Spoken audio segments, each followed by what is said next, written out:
Hi friends, good evening. ఇవాళ మంగళవారం వచ్చేసి అమ్మవారి పూజ. ఎర్లీ మార్నింగ్ అమ్మవారి పూజ జరిగింది మంచిగా. ఈరోజు ఎనర్జీ ఉండదు, ఫాస్టింగ్ కదా. ప్లస్ అమ్మవారి అలంకరణ.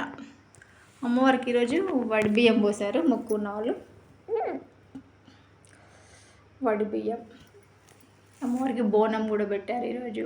బోనం, పండ్లు,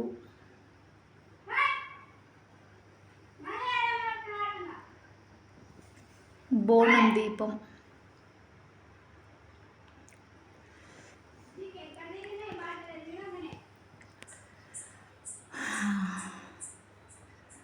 ఇప్పటికైతే కంప్లీట్ అయింది ఫ్రెండ్స్ పూజ. ఈరోజైతే 4 అయిపోయింది. ఈరోజు అమ్మవారిని అయితే ఈ విధంగా అలంకరించాను. Okay friends, bye.